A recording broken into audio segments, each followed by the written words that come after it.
మీరు చూసినారు అక్కడ మల్ల యుద్ధం కూడా మహాభారతం జరిగేటప్పుడు. అయితే దీంట్లో ఏంటంటే 24వ తేదీన ఇక్కడ ఈవెంట్ చేస్తున్నాం. దాంతోపాటు మన హైదరాబాద్ జంట నగరాల్లో ఉన్నటువంటి అన్ని వ్యాయామశాలలకు దగ్గర దగ్గర ఒక 70 వ్యాయామశాలలకు మ్యాట్స్ కూడా ఇస్తున్నాం. అంటే వాళ్ళకి సరిపడే మ్యాటింగ్ ఇంపార్టెంట్.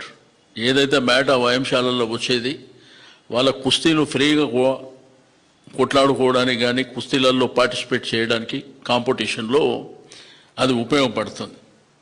రెండోది నేషనల్కు ప్రతి సంవత్సరానికి 150 మంది సెలెక్షన్ అవుతున్నారు మన హైదరాబాద్ సిటీ నుంచి 5 విడతలుగా.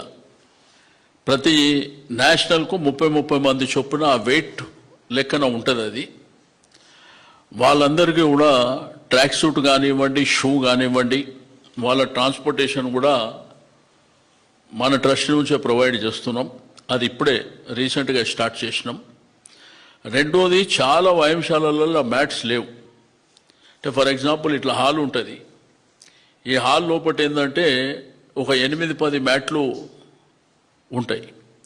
అయితే ఇక్కడ పైల్వాన్లు అనేవాళ్ళు, ఖలీఫా అనేవాళ్ళు, వీళ్ళు ఏంటంటే పాపం ఎంతో కష్టపడి వాళ్ళ పూర్వీకులు, వాళ్ళ తాతలు ముత్తాతల నుంచి వాళ్ళకు ఆ వ్యాయామం మీద, ఆ కుస్తీ మీద ఇంట్రెస్ట్తోని దాన్ని చంపుకోలేక ఎవ్వరు సహకరించకపోయినా కానీ వాళ్ళు ఆ ప్రొఫెషన్ కింద. రెండోది వాళ్ళు నార్మల్ ఫుడ్ తినరు.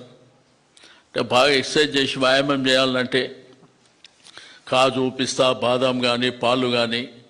రెండవది ఆ బాడీ పెంచడానికి కానీ లేకపోతే ఆ ఈవెంట్లలో కుస్తీలు కొట్లాడడానికి కానీ అది ఉపయోగపడుతుంది.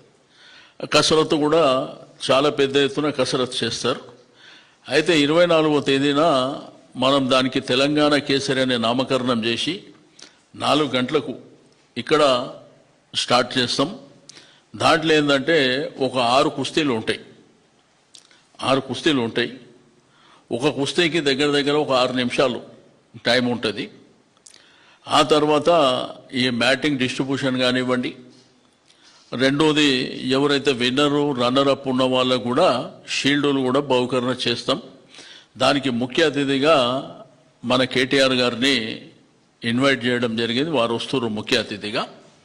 కాబట్టి దయచేసి మీడియా మిత్రులకు కూడా రిక్వెస్ట్ చేసేది, ఈ ప్రాచుర్యం ఉన్నటువంటి కుస్తీ పోటీలను మీరు కూడా మరి పెద్ద ఎత్తున ప్రాచుర్యంలోకి తీసుకురావాలనేటువంటిది నేను ఈ సందర్భంగా తెలియజేస్తున్నా. వాళ్ళకి ఏంటంటే ఉద్యోగపరంగా కానీ వాళ్ళ భవిష్యత్తు పరంగా కానీ మన మాధ్యమాల ద్వారా ఎక్కువ ప్రాచుర్యం జరిగినప్పుడు వాళ్ళకు బెనిఫిట్ చేసిన వాళ్ళం అవుతాం. కాబట్టి తప్పకుండా మన ప్రభుత్వం వచ్చిన తర్వాత వీళ్ళ మీద ప్రత్యేకమైనటువంటి దృష్టి మన ప్రభుత్వం ద్వారా ఉంటుంది అని చెప్పి నేను ఈ సందర్భంగా తెలియజేస్తూ ఈ కార్యక్రమాన్ని మరి 24వ తేదీ 4 గంటలకు ఇక్కడ ప్రారంభిస్తాం. ఓకే.